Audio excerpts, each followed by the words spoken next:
This happened earlier this week, and it still freaks me out. I work at a hotel in my town, and was driving my husband's truck into work as he was taking mine to the shop to get serviced. He has a very large truck, and I only drive it when I absolutely have to. When I pull into the side parking lot, I notice the entire lot is covered with snow, and there's no way to see the lines for the spots. So I began looking like a moron to try to park in what I hoped was a spot, backing up and moving forward several times. When I finally park, I get out and grab my backpack. Then I hear someone yelling at me from the sidewalk, from behind the parking lot. "Hey, you need to learn how to park." I'm embarrassed, but just close the truck, lock it, and begin walking into the front of the building. Now, the hotel has a side entrance for employees, but it takes a code, and I have a shitty memory, so I just walk to the front and go through the main entrance. I hear the guy yelling again. "Did you hear me, bitch?" I walk faster and take a peek behind me. The guy was following me. I keep walking but call back. "Please leave me alone. I need to get to work." Before I can reach the corner of the building and make my way into the entrance, the guy grabs my arm and spins me around. I will never forget what the guy looked like for as long as I live. He wore dark clothes with a torn up winter coat. His eyes were bloodshot and he smelled like a combination of cigarettes and whiskey. I guessed he must have been drunk, but he didn't slur when he was speaking. "You're coming with me." The guy began dragging me back to the truck, and I pulled my arm away from him. "Let go of me." "Give me the keys. We're taking a drive." I began to yell for help, and the grip on my arm got tighter. I'm a 26-year-old woman, not skinny, but a lot smaller than this guy. He was dragging me easily, and the snow on the ground just made my feet slide. "Somebody help, please." No one was near us, and I kept fighting to get away from this guy. I prayed that there would be a guest that could possibly hear me. But it is our slow season, so most likely there was no one in the rooms that are on the side of the building. The guy turns back to glare at me. "Shut the fuck up and give me the keys." Now, I was carrying my backpack on one shoulder, as it was big and bulky for my uniform and shoes. I quickly slipped the strap down my arm, grabbed it, and swung it right at his face. The guy let go of me and I just ran for my life to the front doors. I heard the guy screaming, but I ignored him. I was too scared to look back at him. I ran inside all the way to the employee locker rooms. When I was finally calmed down enough, I went to the front desk to talk to security. Sadly, there were no cameras on that side of the building, so nothing was recorded. They called the cops and I made a report. The cops informed the general manager of the hotel that they needed to seriously consider security cameras on that side of the building, as drunks and drunkies were known to be in that area, and there was a bar just a couple streets down. They got the description of the guy and said that they would keep an eye out for him. The general manager apologized like crazy about the incident, but I told him it wasn't his fault. He's a really good guy. I did ask the security guard to follow me out so I could check on the truck. Thankfully, it was fine. The security guard promised to make more rounds outside, especially early in the morning.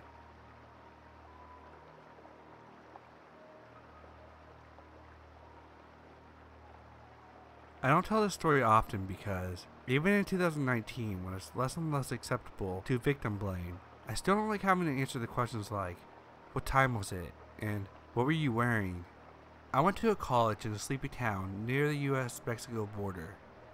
With 100,000 people, it's small enough to know many, but big enough that new faces don't stand out. I frequented this walking trail that ran alongside the main road in town. The street was well driven and the path was used by runners, walkers, bikers, and people with strollers. Unless you were there near 11 p.m. at night, like I was the last time I ever walked it. I was a half mile from home. I had my headphones in and was walking to clear my head from some stubborn anxiety. Ironically, fear that something bad was going to happen. A car, I can't tell you what kind, slows as it sees me. At the time I thought it was a black Mustang, specifically the one a friend of mine drove.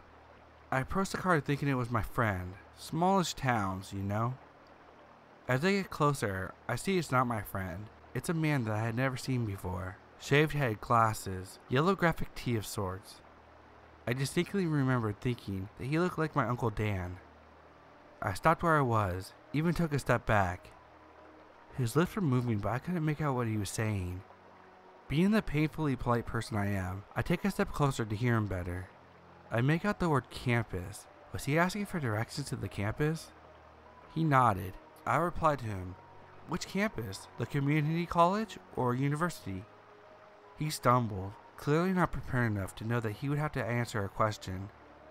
He stammered out the name of the university in a way that it made my head scream. He's not from here. Nevertheless, I told him it wasn't far. He would just need to turn around and go about 3 or 4 miles. Another quiet utterance that I couldn't make out. One more cautious step forward. What? My heart is pounding. I know this guy's a creep, but I don't know what kind of creep he is. I've been staring at his face the whole time, but it wasn't until the last step forward that I noticed the way his hand was sitting and what he was holding. He flashed a handgun.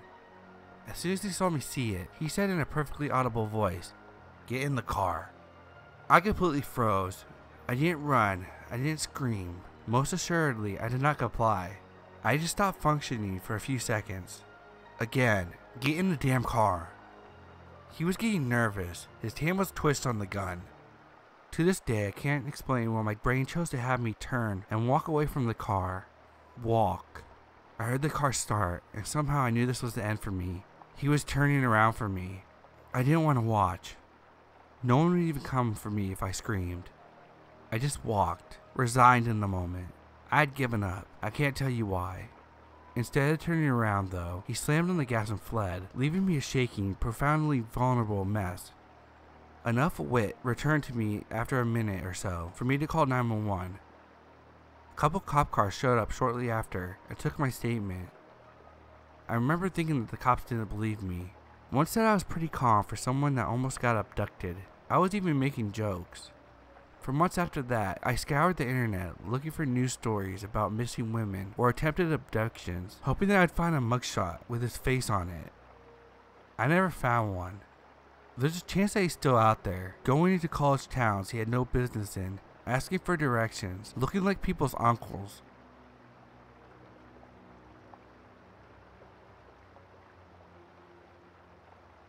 Backstory that's relevant. I'm the oldest of 3. Before my mom and dad got divorced, my dad was very mentally and emotionally abusive, and a few times almost became physically abusive.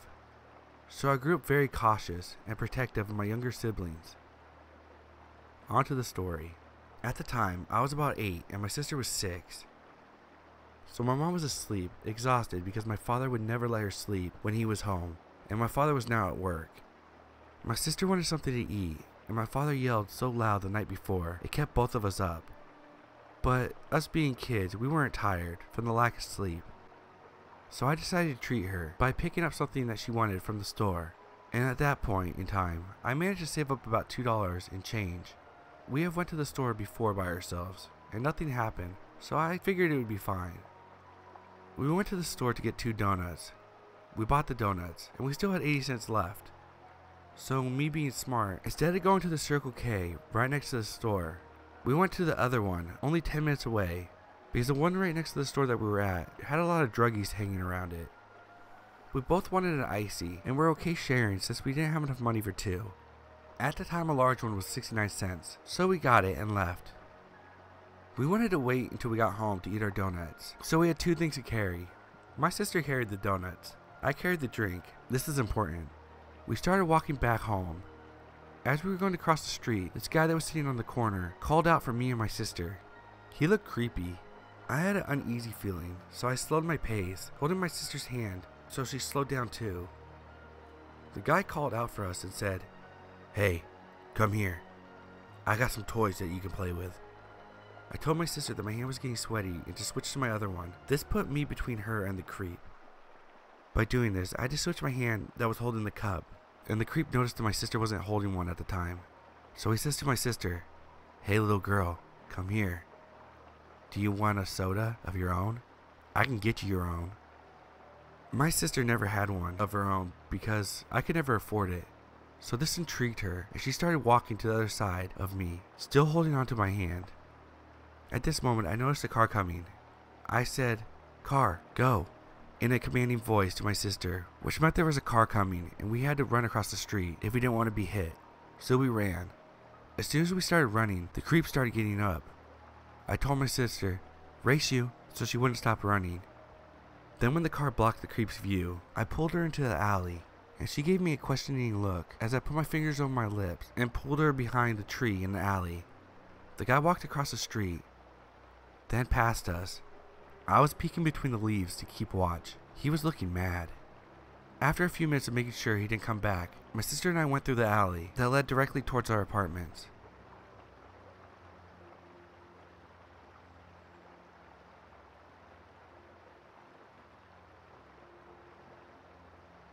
This is something that's super traumatic for me, but it was never discussed again in my household. I was talking to my mom about it the other night, and she still doesn't say much, so I thought I would share my thoughts with you. When I was 13, I got a Dell desktop for school. The internet was fairly new for me back in 2003. AOL and MySpace, Yahoo Messenger, AOL chat rooms. AOL chat rooms was where I went. I was a shy, overweight kid back then. Still shy to this day. But online I could be anyone. I could say anything. It was amazing.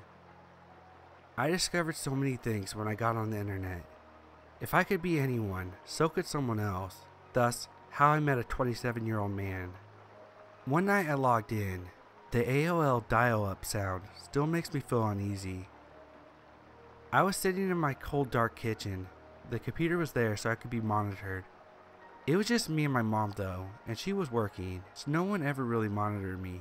Plus, she had no idea how to use the computer, so I got away with it all. I was bored, so I hopped into an AOL chat room, lurked for a bit, then typed 15 female. I was really 13, but saying that I was 15 made me feel so much more mature. Private message incoming. Hi, my name is Rob. Where are you from? And that's how it started. I told him where I was from, that I went to high school, which wasn't a lie. My school was from 7th through 12th grade. I replied, you? 19 male, New York. Oh man, it was cool talking to an older guy, and boy was he cute. Honestly, I don't remember much. Maybe I blacked it out. Maybe my memory is just shot. I do remember emails back and forth, the occasional phone call. I remember finding out that he was talking to another girl, and I wanted to break things off, but he begged and pleaded until I caved. Then the let's meet. I was nervous. He had never asked for a pic, had never really asked much from me. Just the emails back and forth, a phone call a day. But somehow he made me feel safe, made me feel wanted, cared for. He drove from New York to West Virginia one day. My mom worked right beside my house, so he parked a quarter-mile away and took the back alley to enter my house. My friend was with me when he showed up, but was scared when she saw him and ran out the back door. I maybe should have taken the hint from that, but I just stood at the back porch with my head down. He gave me a hug as I led him inside. Not 5 minutes after being there, sitting on the couch, he began to move things further, then further, even into my bedroom. I won't get into details on what happened next. I assume most can guess. He gave me instructions to get in his car after I got off the bus, and we would go on a date. I had no idea where he was staying. I live extremely far in the country, an hour's drive from the closest hotel. The next day, I get ready for school, ride the bus for the 45-minute drive. As soon as I hop off in the school parking lot, I go directly to his car. No one noticed. No one said anything. We drove around, never go on a date. He finds different places to park so he can use me. I notice a photo of another young girl, 15 or 16, in the visor of his car, and question him. And I believe him when he tells me it's his cousin. I believe him when I question why his hairline was receding so much. Believe him when he tells me I can't see his driver's license because he left it in the hotel. Believed him when he said he loved me. I get dropped back off at school, super sad that he was going to go back home, and promises that he would call. Again, everything feels fuzzy. I can't remember many emotions from that time. I do remember a few days later, my mom says that she found out that I skipped school with a man, and that I was never going to see him again, and that's that. I do remember sending an email. I do remember a late night phone call. I also remember saying I wish I could live with you, and him suggesting to come get me, and me saying okay. Days later, by the time he made the drive again, I was feeling iffy about leaving my mom. I loved her after all. I didn't think things through. I didn't put much thought into it actually. I packed a few clothes in a suitcase, forgot all underwear. That's one of my sharpest memories. I felt bad that he drove 8 hours to get me, so I left in the middle of the night. Got in the car with him and his cousin. He got in the back seat with me, proceeded to have sex with me while his cousin drove, then got back in the front seat. This happened many times between my home and his. The drive took forever. I had nothing to drink and was never offered anything.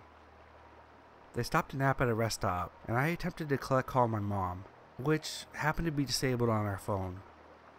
I dug around for some change to get something to drink, but I couldn't afford anything in the convenience store, so I drank out of the truck stop sink. Hours later, we park a block away from his house, while he runs to get something. I'm sitting in the back seat, waking up from a nap, when around 8 or so men and women in black suits surround the car, screaming at us to get our hands up. My first thought, shit, my first 10 minutes in New York and I'm already getting robbed. I was terrified. I get out, and a man pulls me over to the curb, while the other officers forces his cousin onto the ground. All while they are asking me my name and age, and asking me what the cousin's age was. I'm put in the back of an unmarked car, driven to the NYPD, past reporters, cameras, news trucks, snuck into the back of the station. This is where I see Rob in handcuffs for the last time, and for the 13-year-old me, I was devastated. I'm taken into the room and questioned for hours. Then I'm taken to a hospital, then to a hotel where a nice woman brings me Taco Bell and stays with me while I fall asleep. The next day, 2 FBI officers escort me home on a plane. When I get off, I'm greeted by 2 police officers, my mother, and a horde of news reporters. I later found out when my mom reported me missing, the police didn't want to do much. They didn't even take a picture of me. My mom had his license plate number from when she saw his car at the first meeting. She took note of it since it was an out-of-state car. Thanks to her being vigilant, I find this the only reason why I'm still alive today. The police said they would look into it, but that wasn't enough for my mom. She contacted a family friend, who in turn contacted the governor of West Virginia, which then made the police look further into it. After they ran the license plate number and looked into the men, they issued an Amber Alert. My cousin told my mom that he looked into Rob's rap sheet, and it was a mile long, but wouldn't tell my mother what it was on, for fear of scaring her more. I never went to court or any of the hearings, but I did fall into horrible depression. My friend's parents wouldn't let them hang out with me. People spray painted slut on my locker at school. I had no friends, but most of all, I thought the man was in prison for loving me. When I learned that he was sentenced for 10 years in prison, which he served every year of, I became deeply troubled. I was in and out of a mental hospital for self-harm for years, and on a slew of depression medication. Psychiatrists never talked to me about anything. I had to process it all by myself. My teenage years were better though. I transferred schools and made best friends, graduated, but still in the back of my mind, I felt like I was a reason that a man lost 10 years of his life, until I was told that he was let out of prison. A couple years after he was out, I contacted him on Facebook. At the time I was 24-25. He told me that if I ever contacted him again, he'd kill me and my mother, and that he still knows where I live. I had no idea what he planned to do with me. My mom says that he was planning on selling me to a sex trafficker. I was also told that he had other girls my age that he was talking to. Some good things happened because of my kidnapping. Schools all over my state started internet safety education classes. Kids were taught safety, and parents were taught how to keep kids safe, and also no other kids were taken by this man. So, to the man who ruined so many years of my life, I'm 29 now. I am happy, healthy, and I have zero remorse that you are now listed as a level 3 sex offender, and that you were in prison for so many years.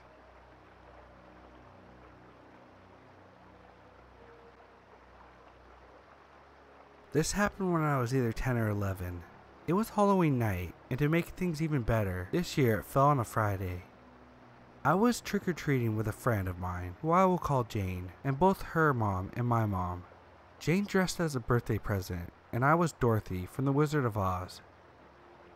It was around 9, and Jane and I had collected a mountain of candy, to the point where our arms were beginning to hurt. During our trek, we came to this hill in our neighborhood, where there aren't that many houses till you get to the top.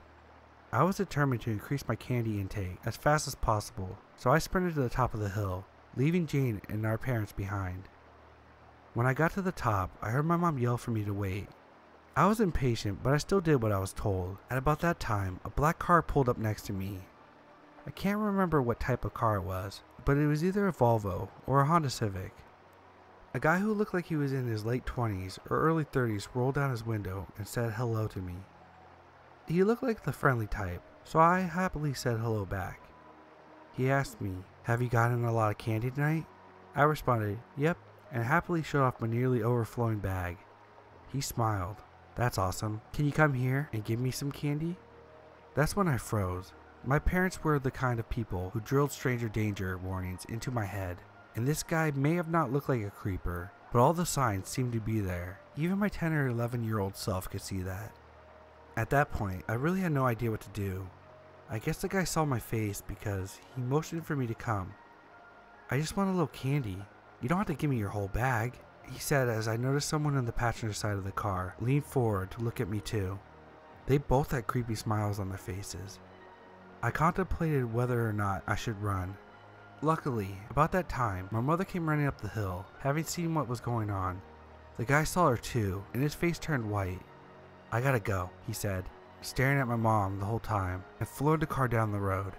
My mom ran up to me, and I threw my arms around her, starting to cry, while Jane and her mom finally caught up. We walked back to my house. I was clinging on my mom's arm the whole time.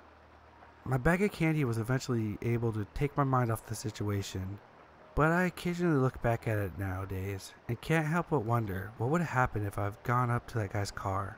I thank God that I was smart enough not to do so.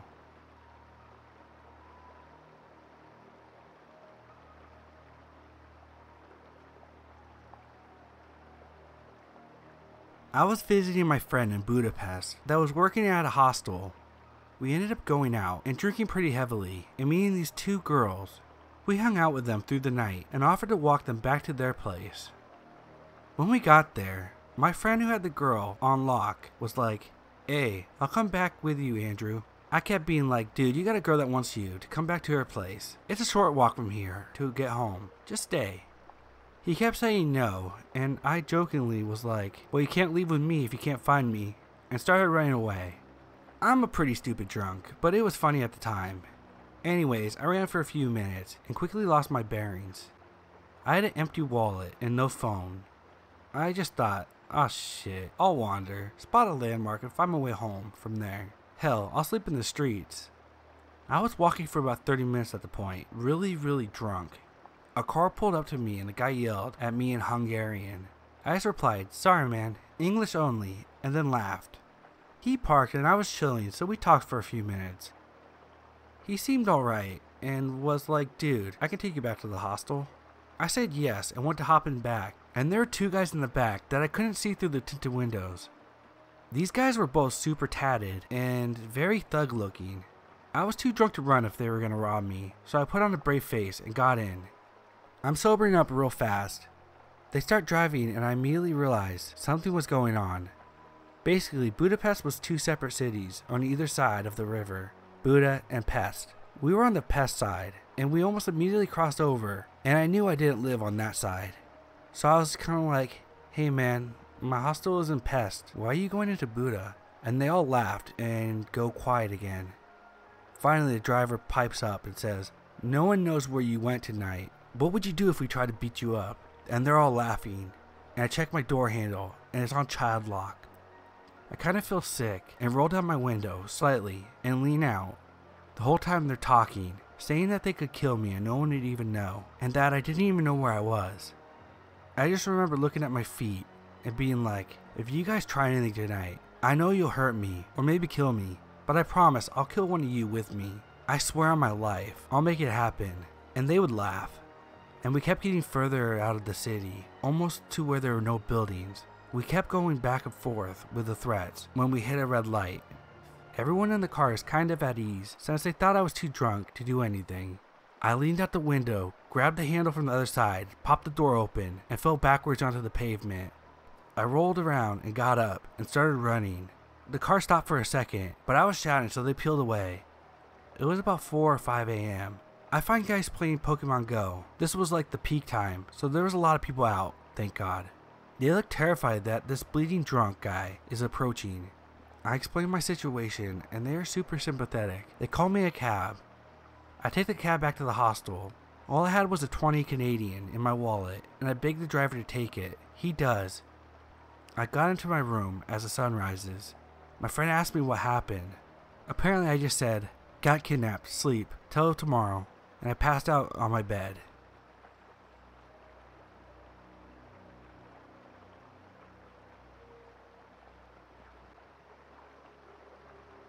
My parents and I are immigrants from the former Soviet Union, and money was tight living in Chicago. My parents worked a lot, and over the summer and on weekends I would stay with my grandparents. They were very good people. My grandpa taught me chess and walked with me daily. He was my hero. My grandma rarely left their apartment unless it was to go to the grocery store. She stayed at home cooking and cleaning. On one occasion of my staying over, I was a little girl at the time, maybe 9 or 10. My grandpa decided that he and I would walk to the zoo. I loved the zoo. I am an opinionated and headstrong little girl, mind you, and what happened that day changed me for the rest of my life. He and I were walking, and although I don't recall details, as it's about 20 years later, I do remember I got mad at my grandpa. I got so mad at him that I ran off and away from him. Stupid, right? My grandpa walked with a cane. He was a military man in the USSR, so even though he was an old man, he could take care of himself. Yet he was too slow for me. After I ran a bit, I stopped and I was on the sidewalk, and the neighboring road was busy. The zoo was not too far away. We had made this trip dozens of times, so I knew where I was going. I looked at the street and a gray 90s tourist pulls up to the curb. The front passenger man sticks his hand out to me and says, "Hey little girl, you want some candy?" I look at him and notice that there's 3 men in the car. I was immediately weary, as alarm bells were going off in my head, that something was wrong. I shake my head no, and the man looks to my left behind me, and then the car speeds off. My grandpa was running after me, trying to catch up, getting closer by the minute. I realized right then and there that I was almost stolen. I stood there frozen in the spot, and my grandpa looked so relieved, standing next to me. I don't remember what he said, but he said something, and then we went to the zoo. Who knows what would have happened if my grandpa wasn't there. I might not be here, typing this, and just dead.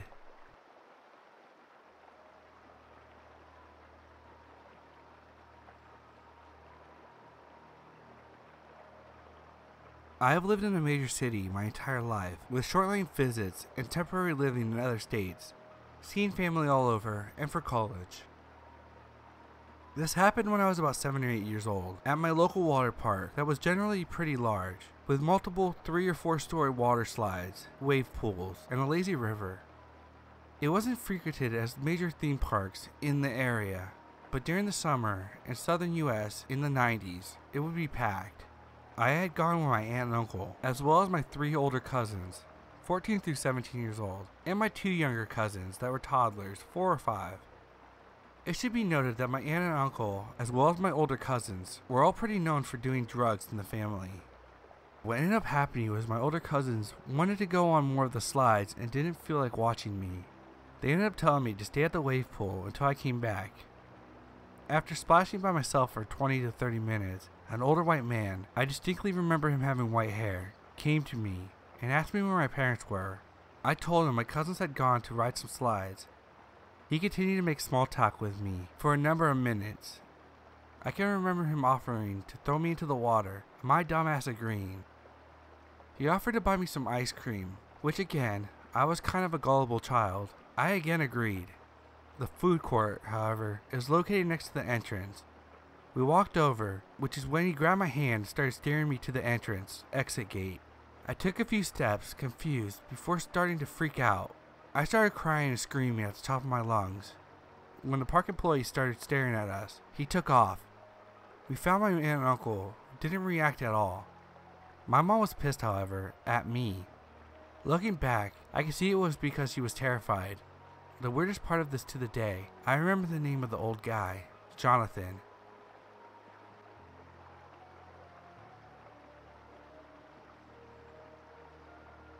When I was 9 or 10 years old, I lived in a little town in New Mexico. It's a forest town, and yes, we do have forests in New Mexico. I loved it, every little bit of it. Let me explain the layout of the mountain that I used to live on. It's literally a long road on the mountain that has houses and trailers on it. To get to the road by my house, there is a hill, and that is the exit and entrance to the piece of land. There were 2 trailers and 1 cabin on the left, and a hidden trailer in the back, and mine just happened to be the middle one. I played in the front yard multiple times.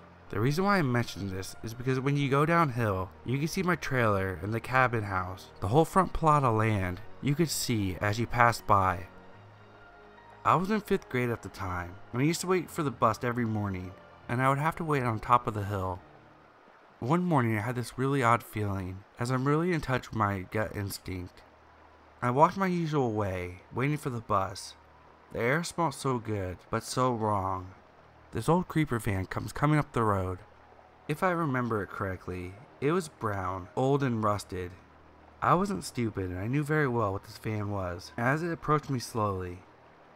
I couldn't see the driver because there was something covering him up, like a very long sun visor, which didn't really make sense because it was early in the morning and the sun wasn't even out. I get a worse feeling and I was terrified. My fight or flight kicked in and I ran the hell out of there. As I ran down the hill, I looked back and the creeper van made a U-turn and sped down the road.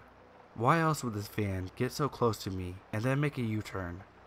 I knew whoever was in that car wasn't just passing by, and I knew that they were going to try to kidnap me. No, at this time I was a little chubby girl, and the creeper probably thought that I was a slow bitch, but I ran to my mom, and she didn't do anything, which made me mad. She didn't even report it. I could tell she didn't even care. I got this feeling that this wasn't the first time that this van saw me waiting for the bus. I know this wasn't a coincidence. I have no idea why I never told anyone else about this at the time. I may have been able to save someone else from being kidnapped.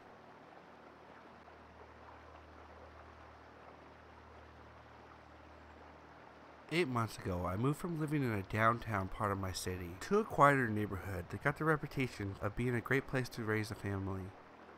In July, I had a close friend over for dinner and drinks, and he decided to catch a late night bus home at 1:30 a.m. The bus stop is on a major road, only a 10-minute walk from my apartments. My road runs along parallel to a base of a steep hill, and the buildings on the side of the street were built onto the side of the hill, but only accessible from the next road up.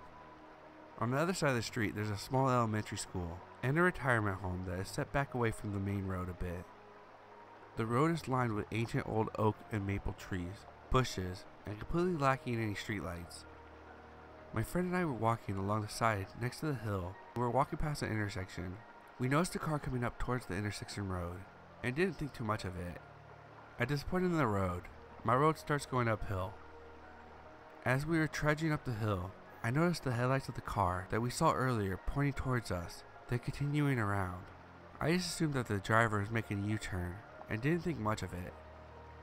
After my friend boarded the bus, I made my way back the way I came, this time walking on the other side of the street. As I crested the hill, I noticed the dark sedan parked at the bottom, which wasn't completely out of the ordinary. I continued walking past the car and made it to the next block, which had the retirement home on it. This is when I noticed the headlights on my back again, and that it was the car that had been waiting at the base of the hill. I remember being a little spooked, but trying to convince myself it was fine. I didn't have my knife on me, so the next best thing was to take my phone out and make it obvious I was on it. I noticed the car had moved to the block I was on, and I stepped next to the dumpster on the street. As I neared the opposite end of the block, they hit the gas and pulled their car so it's angled in front of me, and preventing me from easily crossing the street. The driver of the sedan rolled down their window about halfway, and I couldn't really make out their faces at all. I heard a heavy accent of a man's voice saying, "I've complimented you, and you've been ignoring me." I told him I hadn't heard him, and said thanks. Then he catches me off guard and asks a bizarre set of questions. "Do you speak French?" "No." "Why don't you speak French?" I didn't reply. "Where are you going?" I didn't reply. "How tall are you?" I just said, "Tall." At this point I wasn't frightened anymore, but annoyed, and looked at my phone and said, "Hey look, I'm meeting my friends. I need to go. Then I rounded the car and crossed the street, and behind me I could hear him screaming, "Where was I going?" and call me a rude bitch, and literally a string of random expletives. Then he sped off down the street. That's when the terror hit me again, and I realized that we still had a couple blocks to my place, and he was now pissed off. And if I kept down the same path, he could round the block and cut me off again. I was now in the block with a school, so I ducked into a dark alleyway and hid there for several minutes in case he was rounding the block and waiting for me. After a while, I finally continued and darted into my apartment as quick as possible. I left the lights off and made sure the door was locked, deadbolt included. My apartment looks onto the main road, and the door is actually on the other side, towards the hill. I was paranoid that he would see my activity in my unit and know where I live somehow. I filed a police report online, but haven't heard anything since.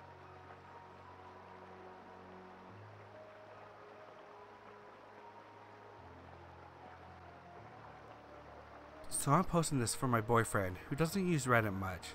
It'll be from his perspective. This may be short because he doesn't remember the whole thing since he was 7 at the time and his parents never told him much, but I'm including key details that he does remember. So when I was 7, I went to school in a little oil town in Alberta. There's this guy named Daniel. I don't know if that's his real name, but when I think of him, my mind defaults to that. Daniel had slept with my mom ages before I was even conceived, and somehow had it in his brain that I was his child. Full-blown delusional. So, Daniel decided that the smart and rational thing to do was to stalk me hardcore. He apparently plotted out a map to my school. He knew my name, he knew how old I was, he knew what I looked like. I have no idea how he got this information. My mom never really used Facebook, and he lived in a different province. I had never met him before. Daniel decided one day he wanted to take it a step further. He had been ranting to his wife about me and kept telling her that I was his kid and that he was going to drive from British Columbia all the way to Alberta to come kidnap me and bring him back to the BC with him. He was convinced that I was conceived earlier than I was and that I was his kid, and my mom had some conspiracy to hide the fact that I was his kid. He had this whole thing planned for how to kidnap me, down to the date that he was going to do it. His wife decided to call my mom and warn her. And my mom decided to put up safety measures to make sure I was always in groups and I had to be home before 4. I was only told about this when I was 14 and still don't know all the details. Obviously and thankfully, he never went through with his plan. Apparently Daniel wanted to kidnap me to force my mom to get back together with him, despite my mom being married and him also being married. What a creep.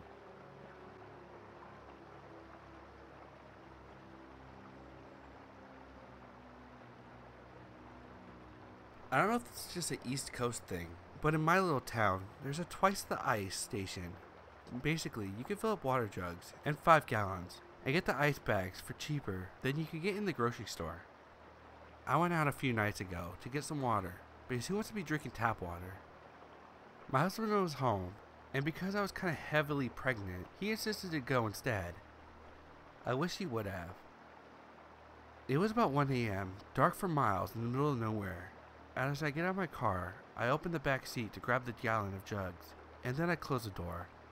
As soon as I do, a dark blue truck turned van pulls up perpendicular behind me, presumably so I couldn't get out if I decide to get back in my car. Alarm bells start going off when the side door opens and 2 quite large men step out. It's about a 20-foot distance between them and me, so I do the first thing I think of, pull out my phone. I answered a phone call from my husband, and answered with a, "Hey honey, yeah, I'm almost home." As soon as they see me answer, one of the guys says, "Shit," and they both get back in the car and peel out of the lot, tires squealing and all. I throw my unfilled jugs back into my car and lock the doors a million times more before I broke down and called my husband, for real this time. He told me to write down the make and model of the car and we would go to the police station in the morning. About 2 days later, there's breaking news of a pregnant woman that went missing. She was abducted, and her father swore up and down that she wouldn't have just left. I know it was the men in the blue van. I've told the police all I know. I don't know if they targeted me because I was a woman all alone in the middle of nowhere, but deep down, I think they targeted me because I was pregnant, and I don't want to think about what would have happened to me and my baby. Update. I've been busy the last couple days and haven't had time to check developments. The woman was found safe and alive, and it was perhaps completely unrelated to my encounter. Still horrifying though.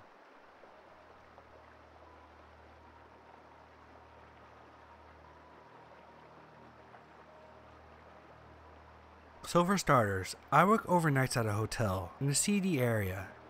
I'm female and work the night audit. My personality is that of an unapproachable shrew with the looks of an overworked hotel employee. I'm currently awaiting the police to show up so I can make a statement. It was so sudden and abrupt, I'm still shaking. An inebriated man was standing outside with his attractive girlfriend, having a cigarette, being loud, and overall being disgustingly affectionate.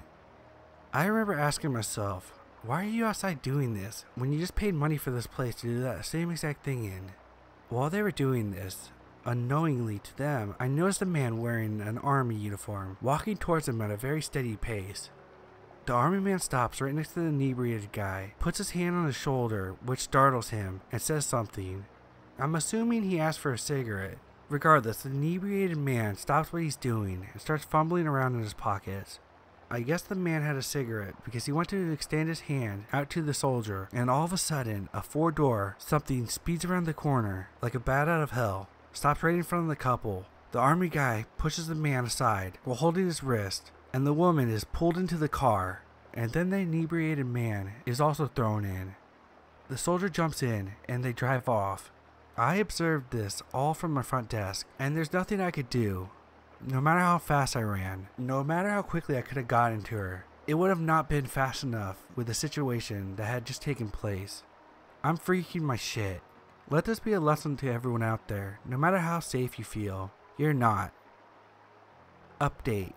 The man is nowhere to be found, but the woman is in the hospital and safe now. They wouldn't give me any more info, other than they needed to run tests on her and allow her to recover from her night before they can question her. They think the guy that she was with was involved.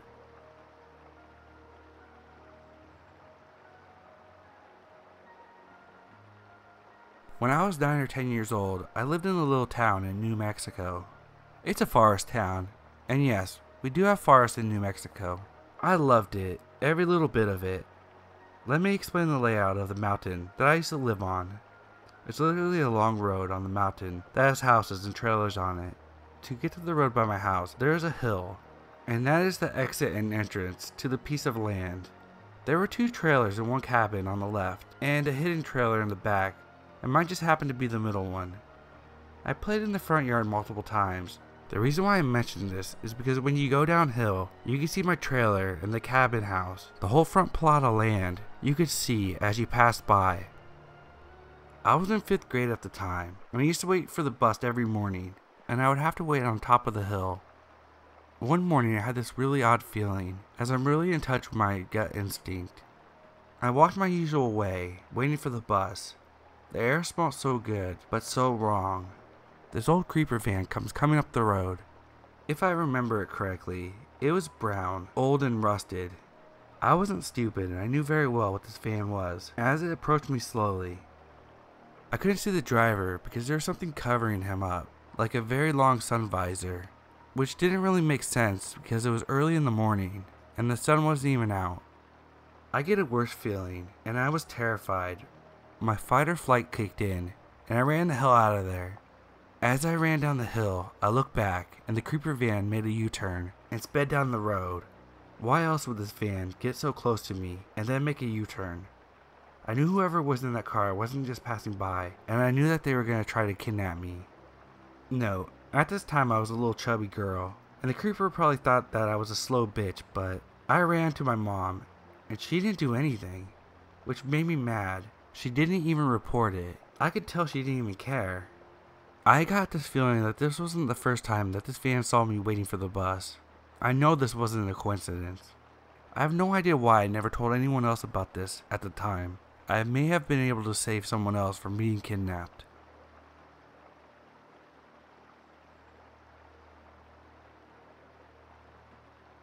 This happened when I was 6 years old, and I remember everything so clear. So back when I was younger, my grandparents and uncles would take my little brother and I on weekend trips to the city of Tijuana, which is located at the border of Upper Mexico, known as Baja California. When we would go, we would get spoiled rotten by my grandparents. It was so much fun going to all these local markets filled with all kinds of vendors, from fruit to household items. My favorite part was going to the taco stands for tacos and quesadillas. That day, our uncles wanted to get a haircut, so we went to the family barber. The only issue was the crime in this area, since it was in a more unfortunate part of the city. We parked a block away at the parking garage and walked our way to the barbershop. I was holding my grandpa's hand, and my little brother was holding mine and my grandma's. Let me just start by saying, before I go further, that there was a situation where kids that looked like they came for money were getting kidnapped by gangs. We literally were a few steps away from the barbershop when I felt someone tug on my little brother's shoulder so hard it sent me back a little, making me tug on my grandpa's arm. Right away my uncle saw what was going on, and they started punching the guys, and even my grandma started hitting them with her shopping bags while holding my little brother near her waist tightly. My body felt like jello. I thought my little legs were gonna collapse. I was so scared. It happened so fast. I stopped going there for a few years because of that.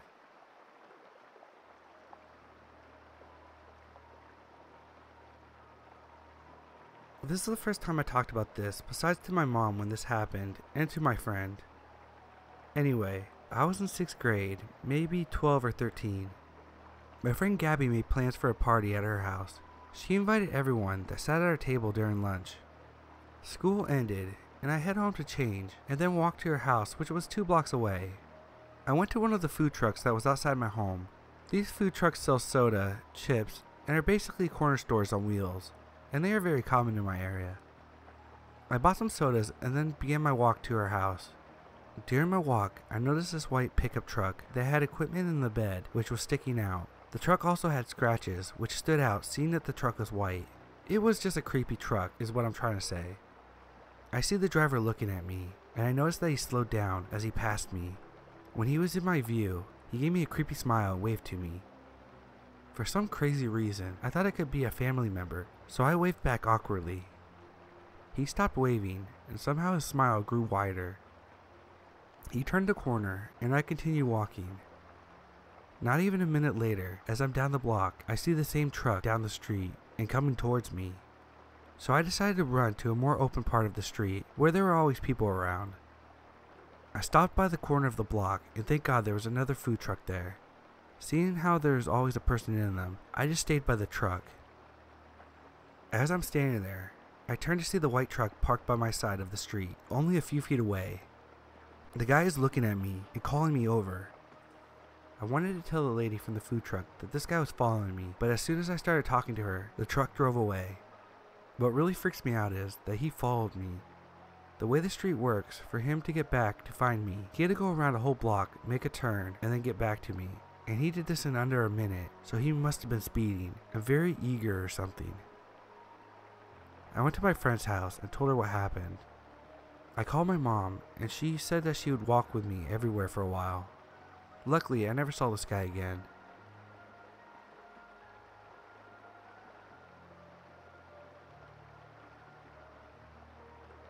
When I was about 9 years old, I was on my scooter on my way back from the field by my house.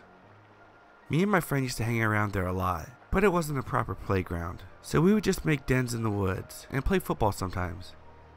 Anyway, my house isn't too far away from the field, but between the two areas, the quickest way back is through the alleyway that cuts through the woods and a few houses. I was on my scooter, heading back towards my house. As I'm going down this alley, a massive black van completely blocks the path ahead that turned out of an intersecting road. It completely blocked any way to pass, so the only way was to go back where I came from. I stopped dead in my tracks in front of the van, and the driver started rolling down his window. A man with glasses and beady eyes just stared back at me and began to talk. I didn't know him at all, and he certainly didn't live in our neighborhood. "Young man, can you help me for a second?" Me being the stupid 9-year-old that I was, thought he was asking for directions or something, so I responded, "Are you lost?" "No, but my cat's gone missing.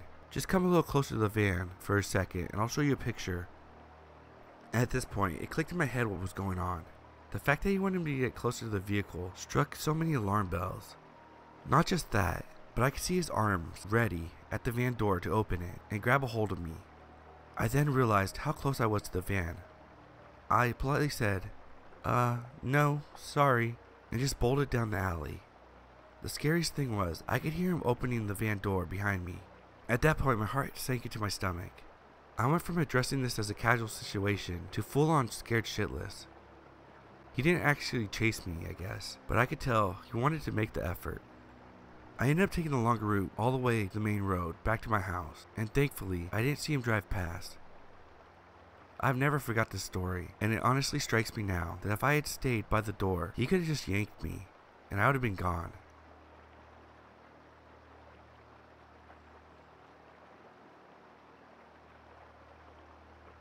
When I was 10 years old, I was walking home from catechism school in Los Angeles when I noticed a dirty white car pulled over to the side of the road with its hood propped open. As I was walking by, a man with longish hair and kind of dirty looking popped out of the front of the hood. He told me that his car wasn't working, and then he kindly asked me if I could reach into his car and push the little button. At the time, I didn't know the little button he was talking about was actually just a car lighter. As I reached to push the button, he put his hands on my butt trying to push me to the car, saying, "No, you have to get all the way in the car." I screamed, and he said, Okay. I quickly got out of the car and started walking away. The man got into his car and turned it on. It wasn't even broken down. He then drove up to the side of me and said, "You don't want to come home with me?" I screamed, and he drove away. I ran all the way home. When I got home, I was so scared that I ran to my sister's room to tell her what happened, hoping that she wouldn't tell my parents, because I didn't want to get in any trouble. After I told her, she ran straight to my dad and told him what happened, and he called the police. The police showed up at my doorstep fairly quickly. As we sat down on the couch, they started taking notes on a piece of paper. The policeman then pulled out a book with a bunch of pictures of different men and asked me to point out the man I saw. They politely thanked me for my cooperation and then left. A few days later, they asked me to come down to the station and look at another book to spot out the man. I pointed out the man in 2 different books, and the police told my parents that the man was a known sex offender, but since nothing happened, they couldn't arrest him. Years later, my mom told me that he was arrested in Vegas doing what he tried to me on someone else.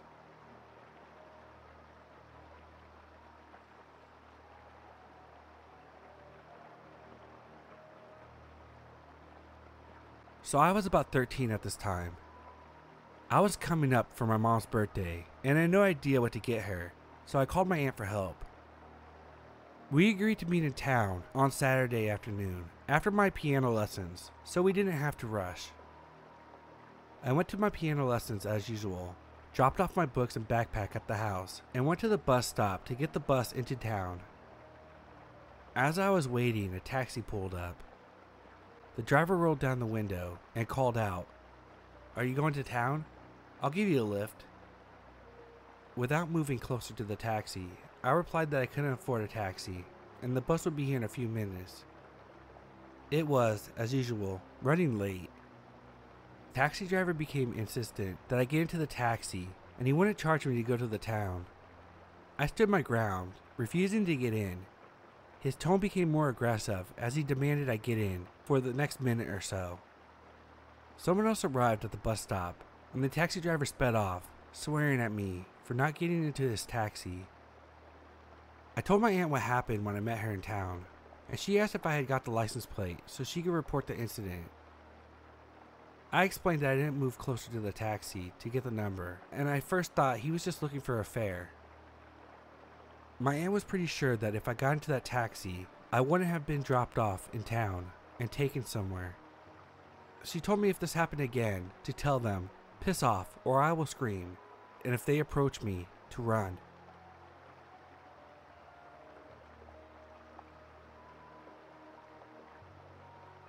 The first time was in elementary school, while all the kids were getting out for recess. I think I was in 4th or 5th grade.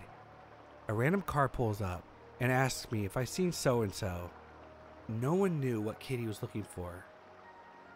One of the 2 people in the car opened the passenger door of the coupe and said, Why don't you just jump in and we can drive around to find him? Being a foolish kid, I was about to get in the car. I hear one of the moms on watch call out and ask who these people were and telling me not to get into their car. The guy that was outside of his car got into the car and they drove off. The mom on watch asked me who these people were, but none of us knew. The second time was a few years later, now in middle school. I was walking home at night from a fun center. It was near where I lived, and the fun center was a place that kids could rollerblade, play arcade machines, and dance in a room set up with a DJ. And in the summer it had water slides. So all the teens wanted to hang out at this place. Me being one of them, I went there a few times. The fun center was about a 5 to 10 minute walk from my neighborhood. I just had to cross the main road, past a fast food place, and a club, which always seemed to be packed. Having rollerbladed and danced my butt off, and having a really great time, it turned midnight, closing time. I got separated from my friends and started to walk home. On my way home, I got stopped by a couple sitting on a bench outside the club. They got my attention and asked if they could see my feet. Me being a dumb 13-year-old, I walked towards them, took one of my shoes off, and then my socks off. They touched my feet and complimented them. I said thank you and put my shoe back on. Then they insisted that they gave me a ride home and that I should get in their car. The couple was very persistent that they'd take me home. I mentioned I lived close and maybe some of my friends were on their way too, and I just walked away. I didn't think much about it until now that I'm an adult and see disappearance of kids all the time on the news. It makes me wonder if it was the same people in both instances, since the elementary school was 15 minutes away.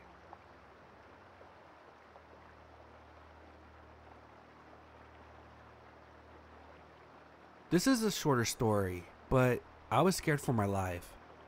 A while ago, I was on my way home from my best friend's house. She lived 15 minutes away from me by foot, so I always used to walk to her house. That evening, it was already dark, but not that late at all. As I live in an area with many old people, no one was out on the street.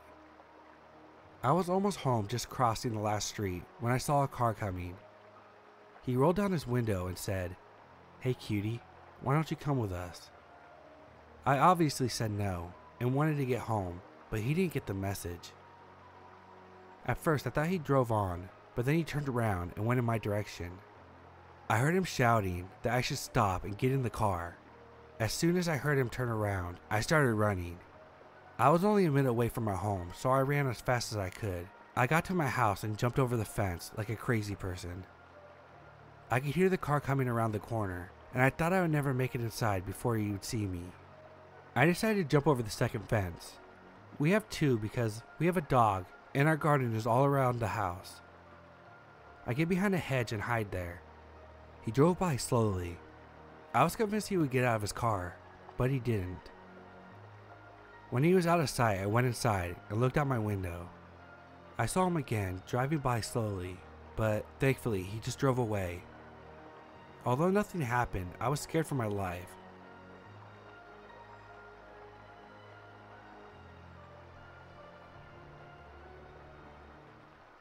So, I was around 6 or 7 at the time. It was spring or summer, I just remember it being warm out. And I was at the end of my driveway playing in the sand. Now, our house is a ranch style home, set on top of a hill. The driveway was shaped in an upside down U in front of the house, meaning there was 2 exits.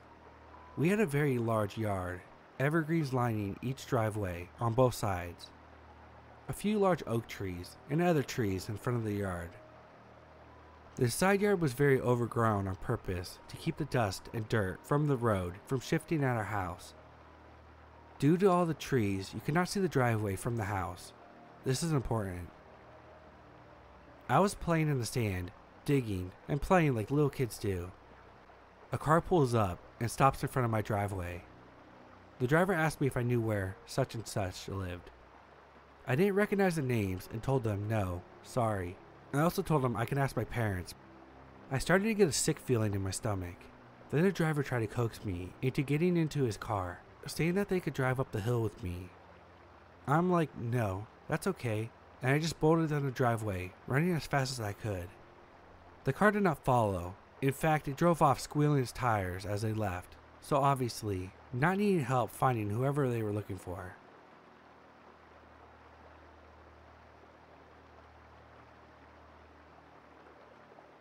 Mildly creepy. To start off, let me give you a little backstory.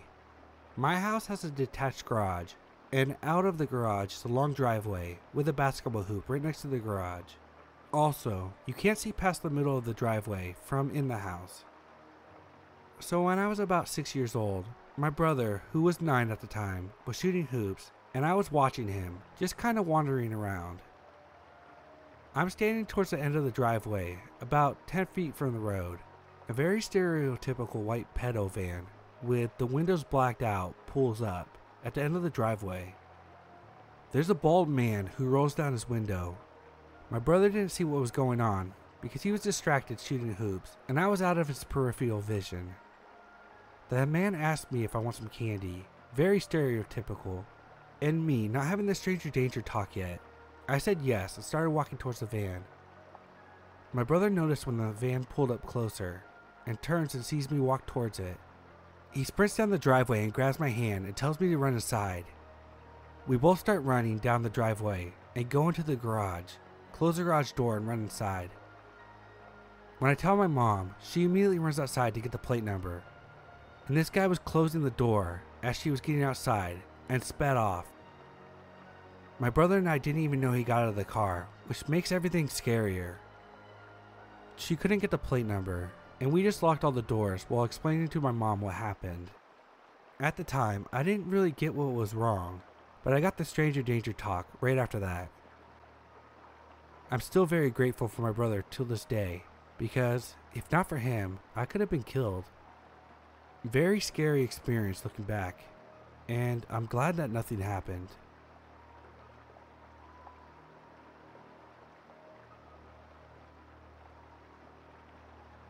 My mom and sister went out to KFC for dinner for the family and brought one of my sister's friends along. When they came home, my sister was in tears. Apparently they had arrived at KFC. My mom and my sister's friend went inside to get the food while my sister stayed in the car. She was looking down on her phone when all of a sudden she said she heard a knock on the window next to her. She looked up, expecting it to be our mom or her friend coming back to the car. Instead, she saw a dirty-looking old man who looked homeless. He had dirty, unkempt hair and a dirty gray beard. From her words, he looked like a tweaked-out Santa Claus. Luckily, all the doors were locked, but the man kept knocking on the glass, saying, "Let me in," before violently yanking at the door handle. My sister screamed at him to leave her alone, which only made him angrier, and he began to bash the window with his elbow. My sister called 911 as the man was still tugging at the door, attempting to break the window and cursing at the top of his lungs. The worst part about it was that during all this time, not one person stopped to help my sister, even though there had to be plenty of people around, as it was only like 5 p.m. The police were there within seconds, and the man was still at the car trying to get in. At this point, my mom and the friend came out running to the car after seeing all the commotion. Apparently, KFC was really busy this night, and it took a while for them to get their food. The man was arrested and taken to jail, and we never saw him again, thankfully.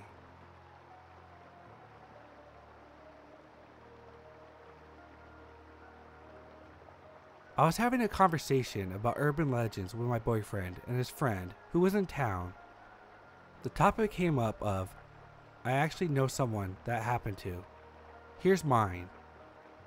Back in 2003, I worked at a clothing store known for inexpensive t-shirts at the mall in this smaller northern city in Massachusetts.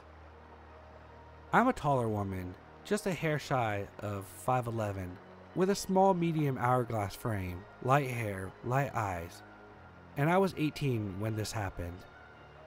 My friend that I worked with met with me to pick up our check and schedules and shop a little. She's, no joke, 4'11", and looks like she's 12, even though she's in her 30s. We were both pretty active in the hardcore scene at the time, but I looked a little bit more clean cut than her. She liked piercings, I liked tattoos. We were parting ways as we parked in the same lot, but in different sections. I gave her a big hug and walked away. I heard someone call, "Miss," and I turned around.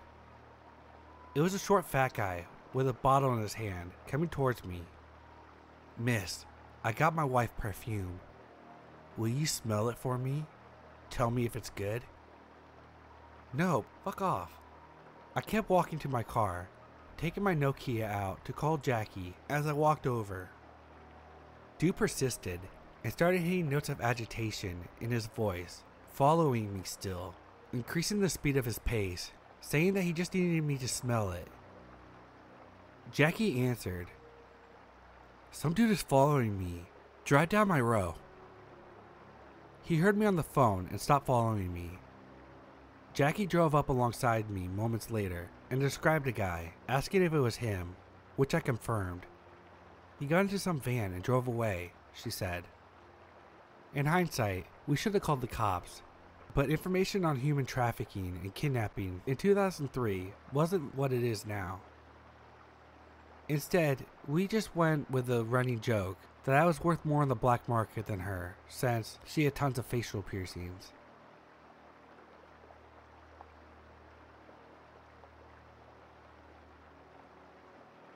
News about child abductions has become more frequent in my country, so this has led me to an old encounter my mom reminded me of when I was a wee lass. This happened when I was about 5 or 6 years old. My mother was a dealer for Coca-Cola at the time in the rural regions of my city. So that means she and her fellow employees would be delivering crates of Coke to little villages in the boonies regularly. On this particular day, no deliveries were scheduled, and anything that was to be delivered was done, so they were hanging out at the warehouse. My mom figured since it was the end of the week that we should all go on a little road trip with the crew.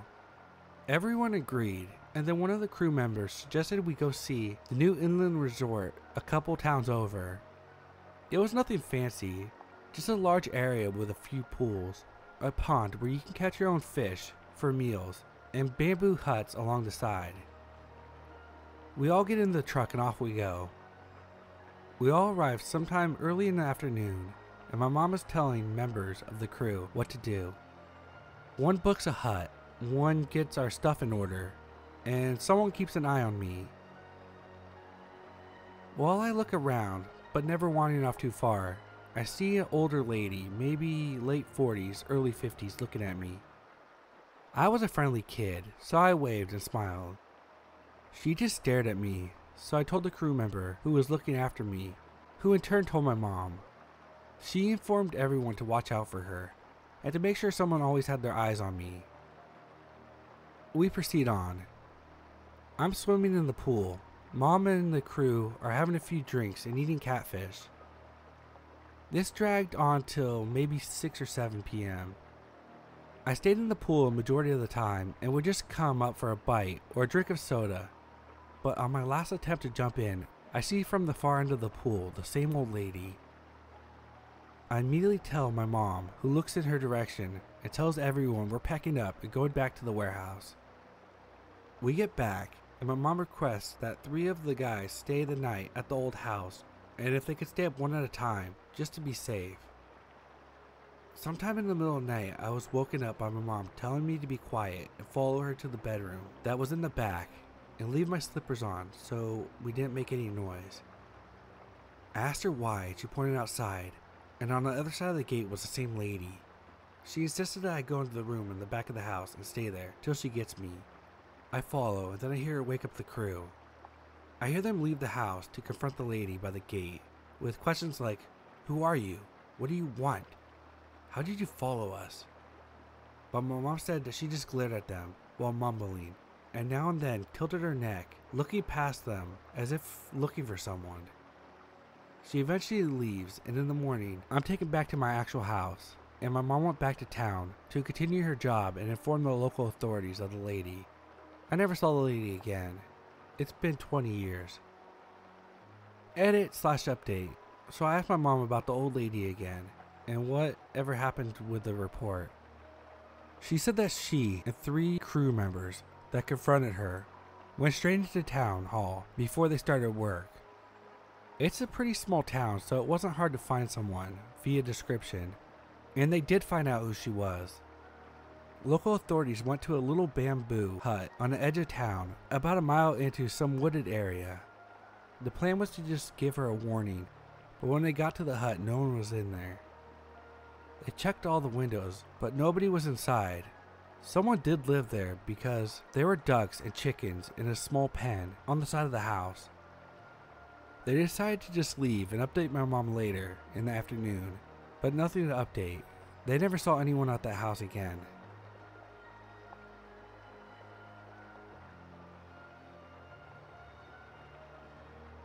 I was 5 years old, visiting South Korea in the late 90s with my family. We were staying with my mom's old friend. There was just one evening, my mom's friend took us kids outside the apartment to play. I remember having fun running around and being 5 and sort of not having much awareness. A woman quickly walked by me, grabbing my hand from the direction of the apartment, and I as a child just held her hand and kind of went on autopilot mode. I remember not having much time to think, but being confused and looking up, but not being able to see much except for her face was blank and focused on walking away from the apartment. It was getting darker as the entrance lights got farther, but before we got too far, my mom's friend called out angrily, and the lady stopped and laughed and said that she thought it was her daughter who played outside the apartment. I didn't really know what was going on or how to process the adult's emotions. I just kind of blanked out and took it for granted. Looking back, I wonder why the lady took me and if it was a mistake. What was she gonna do? Or where was she gonna take me? I should really thank that friend of my mom's.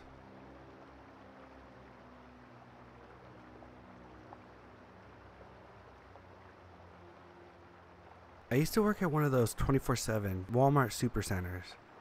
I was right out of high school, a 19-year-old female, and worked as a cashier for 2 terrible years where I was subjected to all kinds of abuse from customers and coworkers alike. I was screamed at, slammed into the register face first, groped, and even farted on once because this old lady was mad that the oranges were priced each and not by the pound. And I'm not even exaggerating.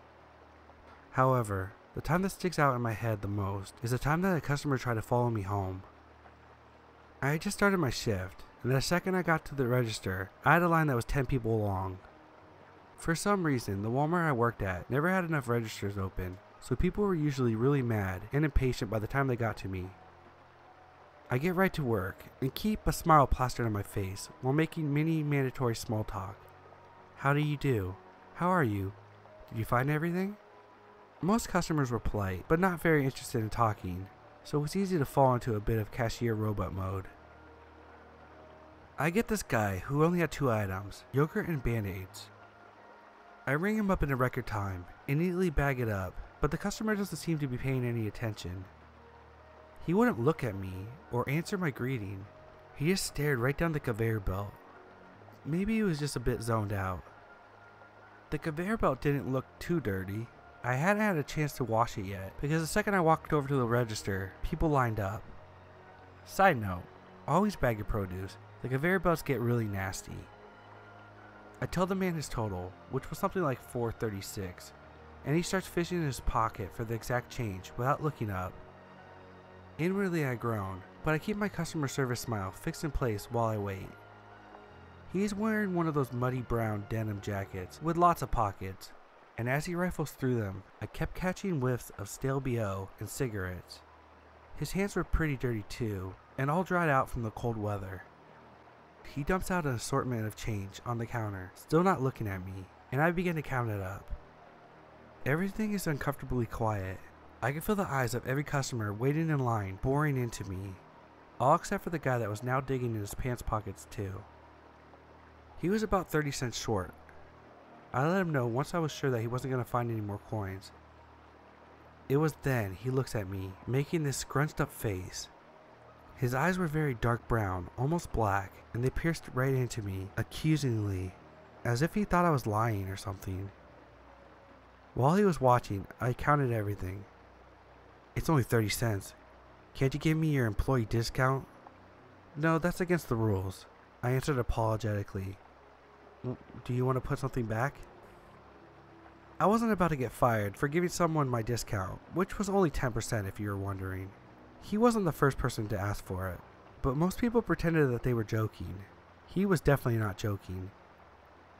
No, I want them, he said, glaring at me. I was beginning to wish that he would start staring at the conveyor belt again, instead of me. He was making me pretty uncomfortable. If I had 30 cents in my pocket, I would have just paid for it myself, just to get this guy to leave. He reaches over to take the bag, but I turn the little bag carousel, so he can't. That was probably a stupid move on my part, but it wasn't like I could just let him steal, right? If my register was short 30 cents, my supervisor would be all over me. I knew you'd get a discount. Just plug it in.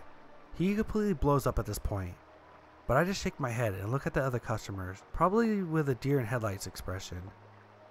People are watching, but no one does anything.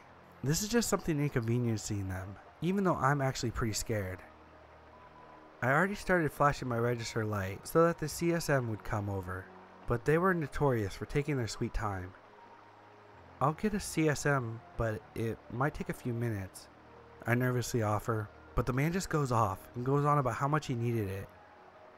He leaves it before the supervisor comes over, grabbing all of his change and shoving them all into his pocket before stomping off. I'm relieved that he's gone and continue working in uneasy silence. Everything seemed to go back to normal after that. My shift ends at midnight and I managed to clock out on time for once. I didn't have a car and would normally call my mom to come and pick me up, but she was out of town, and it was too late to call anyone else, so I decided to walk rather than waste money on a cab. I lived about 20 minutes away and felt pretty safe walking because you didn't really tend to run into people at that hour. After a few minutes walking, I noticed this car driving really slowly behind me. The speed limit was 45 and this car was probably going about 10 miles per hour. I got a bad gut feeling and started to walk a little faster while trying to rationalize it. It could have been someone who wanted to offer me a ride home or get directions. But no, whoever it was stayed behind me and did not try to pull up next to me at all, even though they were going really slow. After about 5 minutes of this, the car finally turns off into one of the neighborhoods. I was relieved, but it was short-lived. The driver parked his car on the curb and gets out of his car. He then comes jogging up to me. I realized immediately that it was the yogurt Band-Aid guy. He was wearing the same muddy brown jacket and staring at me with those dark eyes. I turn around and start jogging down the sidewalk, which is kinda icy, and he just jogs right up next to me. I can actually hear the change jiggling in his pocket. He doesn't say anything at first, so I just try to run faster without slipping. Had this guy been sitting in the parking lot for hours, waiting for me to get off work? Apparently so. I feel him staring at me, and I turn my head to look at him while still running as fast as I could on the ice. I thank my lucky stars that there was fresh gravel laid out, or I probably would have slipped in a classic horror movie cliche. "What color is your underwear?" he asked. The question horrified and disgusted me, so my immediate reaction was, "Don't be a creep," and I punched him right in the face. It hurt my hand like a bitch, but he stops running for a second and bends forward, clutching at his face. I swear I heard him say, "Okay," but I just kept running and was too scared to look back. I'm not sure if he kept following me after that, but I didn't run straight home because I was scared of him figuring out where I lived. When I did make it home, probably an hour later, I went to my landlady's apartment first and told her what happened. I was really shaken up, and I told her if she saw a suspicious guy around the building, she should call the police. My mom was out of town, and she didn't answer any of my calls, so I watched Disney movies until I was calm enough to go to sleep. The next day, I told my managers about what happened, but they didn't really care. In hindsight, I probably should have called the police, but I was young, and I thought that if it was necessary, my management would have told me to do so. Don't know why I thought that, considering they had a way of not really caring about employees. I felt pretty angry that they didn't take me serious, or care that I was scared. I wanted to go home early because I was scared that the guy would show up again, but they told me I couldn't and made me go work the registers. I quit shortly after. I never did see Yogurt Band-Aid guy again, but it's been about 10 years, and I'm not sure if I would even recognize him if I did.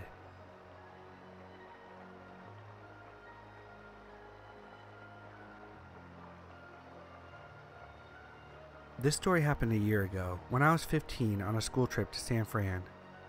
At the time, I was very immature, not in the sense that you normally would think, but in the sense that I didn't really know how the world worked, and how scary it could be. I attribute this story to me growing up and realizing how the world works.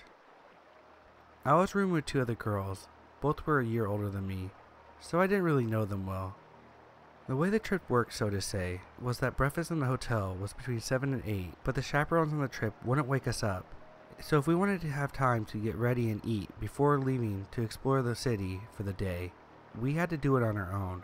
This meant that in the morning, me and the people in my room didn't see the chaperones till we went down for breakfast, usually around 7:45, since we all took a long time to get ready. However, this day was different. We were all tired of arriving late and having to eat quickly, so we woke up a bit earlier to go down and get breakfast right when it opened. We ate breakfast, and pretty much the rest of the kids on the trip and I headed to the elevators together. This was a mixed group of boys and girls, and my twin brother also happened to be on the trip. So the people in the elevator was him and his friends, me, the girls from my room, and a few of their friends. The elevator door almost closed when 2 Indian men stuck their hand through the door and stepped inside, squeezing themselves into an already packed elevator. They looked young, maybe 19 or 20. Eventually, we arrived to our floor and got off. So did the men. The way the hotel rooms and hallways were situated was essentially just a square. You could go either direction and eventually make it back to the elevator if you just turn left or right 3 times. The people on my trip went right, and the men went left. Eventually, my brother and his friends trickled off into their rooms, and it was just me and one of the other girls on the trip, because the other girl had went into one of the boys' rooms. We were right at our rooms when we encountered the men again. At first, we didn't notice anything wrong. They were probably just trying to find their room. I turned away from them and tried to find my room key in my wallet. Now, at this point, my immature brain didn't notice anything wrong, but my roommate did. I could see the panic in her eyes, and as I turned to look at the men, I realized they weren't looking for their room. They were looking for us. My heart began to race and we panicked, each fumbling for our cards to get in the room as quick as possible. But they were moving towards us too quickly. We were standing there, pressed against our door, as these 2 men stepped closer to us and got within a foot of our faces. Their English wasn't the best, so they slowly asked us what we were doing. I couldn't speak. I didn't know what to do in this situation, so my roommate spoke up. She tried her best not to let them know that this was our room, but it was pretty obvious at that point.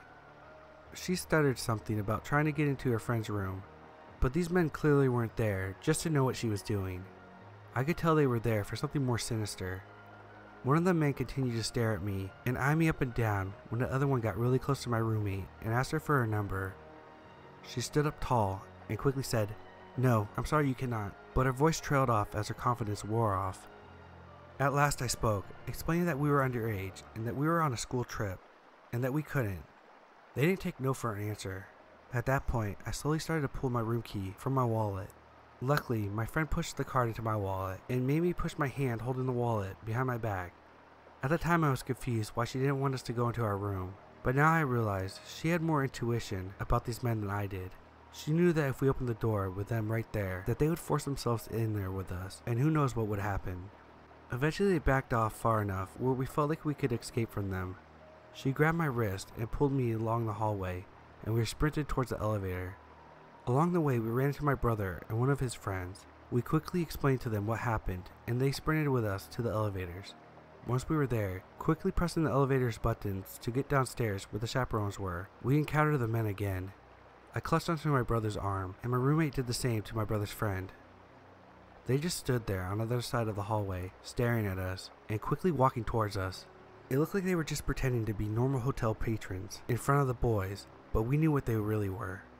They were creepy and we weren't risking it. Finally, the elevator opened, and I don't think I've ever clicked the closed door button so fast. Right as the man got to the elevator, the door closed. Thank God. We thought our ordeal was over, but it wasn't. There were multiple elevators in the hotel. My brother, his friend, my roommate, and I had just got into the breakfast hall where most of our group and chaperones were when we realized the men were there too. They had followed us. They started off staying across the room from us, but were getting closer. We left the room and went back up to our rooms.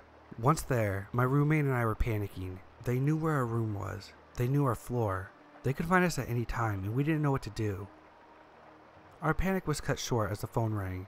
At this hotel, you could call other people's rooms, and we thought it was from one of the boys' rooms, playing a joke on us. We were wrong. When we picked up the phone, it was just heavy breathing and a quiet laughter. We hung up the phone after about 20 seconds. I called my brother and his friend and asked them if they could meet us outside the room. They walked us to the elevators and back downstairs. On the way, we told them about the phone call. My brother's friend took responsibility for it. My roommate believed him, but I didn't. I knew they wouldn't freak us out like that. They were trying to calm us down. Once downstairs again, still shaking, we told one of the chaperones about the two men, and they freaked out. We told the front desk about the men, but since we didn't know what room they were in, or their names, they told us there wasn't much they could do about it. They tried to reassure us that there was a group staying there that they were probably a part of, and that they were leaving in a few days. It didn't calm us down though. Thankfully we never saw them again, and I never want to.